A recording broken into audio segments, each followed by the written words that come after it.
नमस्कार साथियों, स्वागत है एक और इन्फॉर्मेटिव वीडियो में।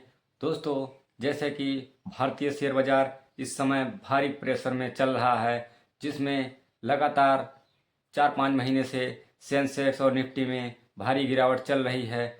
अब ये गिरावट में निवेशक को काफ़ी डर लग रहा है, क्योंकि सबका पोर्टफोलियो बुरी तरीके से लाल है।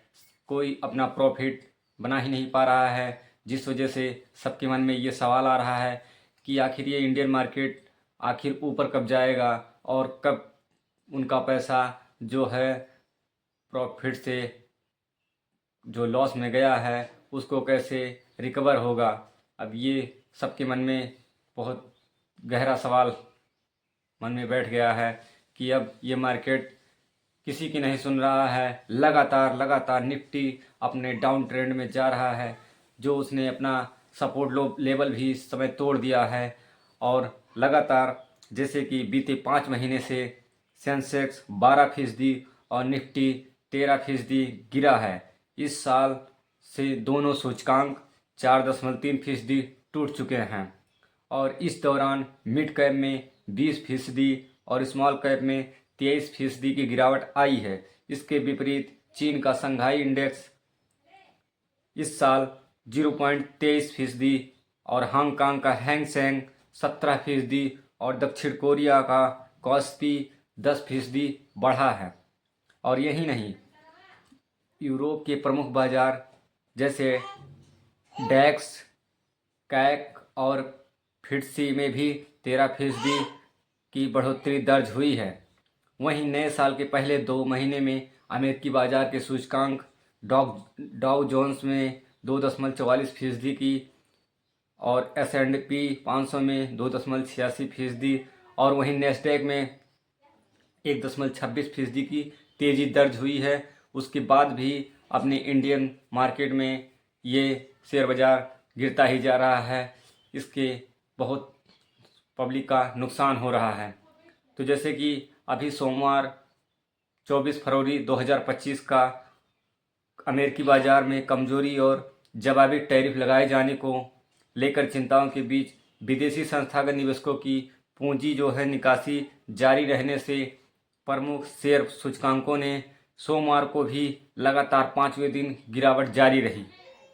वहीं BSE सेंसेक्स 856 पॉइंट अंक से अधिक टूटकर 75,000 के महत्वपूर्ण स्तर से नीचे आ गया। वहीं सेंसेक्स 856 पॉइंट टूटकर 74,454.41 पर बंद हुआ। कारोबार के दौरान यह 923.62 अंक तक लुढ़क गया था। वहीं निफ्टी 242 अंक की गिरावट के साथ 22,553.35 पर बंद हुआ। अब 5 दिन में सेंसेक्स कितना टूटा है वो जान लीजिए। पिछले 5 कारोबारी सत्रों में सेंसेक्स 1,542.45 अंक यानी 2% गिर चुका है। इस दौरान निफ्टी में 406.15 अंक यानी 1.76% की गिरावट आ गई है।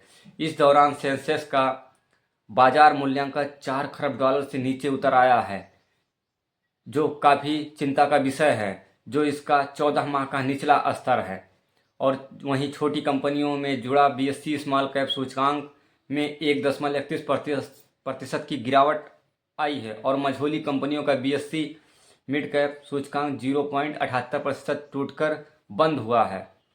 अब शेयर मार्केट के गिरावट की क्या क्या वजहें हैं, उसमें मूल रूप से जो मुख्य रूप से इसमें 5 वजहें सामने निकल के आ रही हैं, जो मार्केट को झकझोर के रख दे रहा है। तो जैसे पहला नंबर पे क्या है कारण कि टैरिफ वार में तेज़ी आने की संभावना। जो डोनाल्ड ट्रंप जी ने टैरिफ लगाने की जो धमकियां दी हैं, उससे काफ़ी ग्लोबल मार्केट डरे हुए हैं। तो पहला कारण टैरिफ वार में तेज़ी आने की संभावना।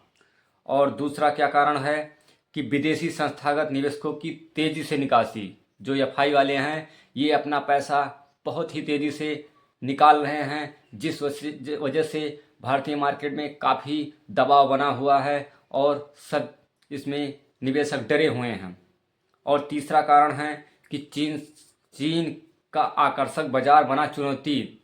तो चीन का आकर्षक बना बाजार का चुनौती इसलिए है क्योंकि इंडियन से ज़्यादा फैसिलिटी चाइना में एफआई लोगों को मिल रही है, इसलिए एफआई वाले वहाँ के मार्केट में जाने का रुख कर रहे हैं, जिस वजह से काफ़ी दिक्कतें हो रही हैं सबको।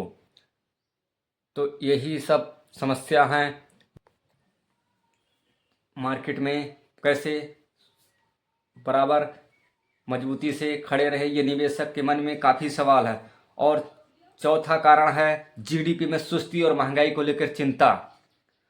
जीडीपी जैसे यहाँ इंडियन मार्केट में बढ़ ही नहीं पा रहा है, यहाँ पर काफ़ी सुस्ती है और महंगाई इन्फ्लेशन जो है काफ़ी भारी भरकम इन्फ्लेशन बढ़ोतरी हो रही है, जिस वजह से आम आदमी के ऊपर काफ़ी दबाव बना हुआ है, जो शेयर बाज़ार में पैसे इन्वेस्ट कर ही नहीं पा रहे हैं, जो अपनी जमा पूंजी है वो खाने खर्चे और ज़रूरी सामग्री में ही खर्च हो जा रही हैं, जिससे मार्केट में दबाव बना हुआ है। और पांचवा है ब्याज दरों की कटौती को लेकर बदलता अमेरिका का रुख।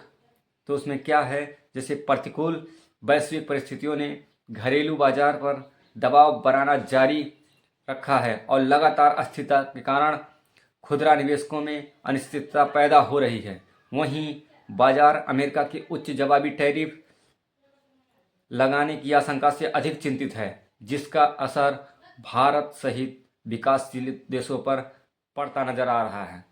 साथ ही एफआईआई की भारत से निकासी की रणनीति जारी रहने से भारी दबाव बना हुआ है। अब वहीं थम नहीं रहा है विदेशी निवेशकों का निकासी।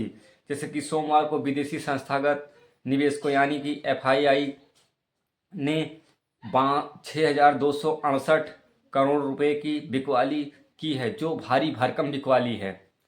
इतनी भारी भरकम बिकवाली के सामने जो डीआई है वो खरीदारी करते करते परेशान हो जा रहे हैं।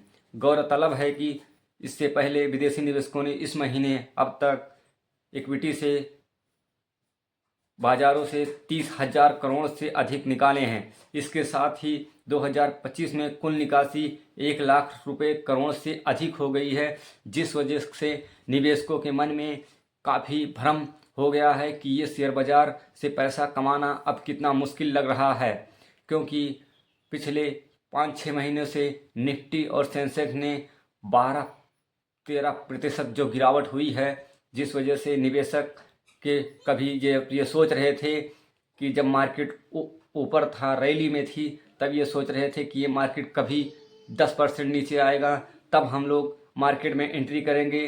तो उन लोगों के लिए बता देना चाहता हूँ, लॉन्ग टर्म वालों के लिए, कि अब वो समय आ चुका है कि आप स्टॉक्स लॉन्ग टर्म के लिए स्टॉक्स में और फंडामेंटली स्ट्रॉन्ग एनालिसिस करके आप एसआईपी के थ्रू या लमसम के थ्रू, जैसे भी आपका क्षमता हो, आप मार्केट में एंट्री करने का सही समय आपके लिए आ गया है।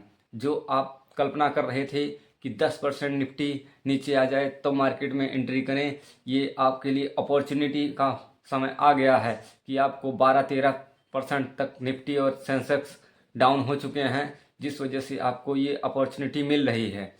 तो अगर आप फंडामेंटल स्ट्रॉन्ग एनालिसिस करके शेयर में अगर लॉन्ग टर्म के लिए बनेंगे तो आप अच्छा पैसा बना सकते हैं।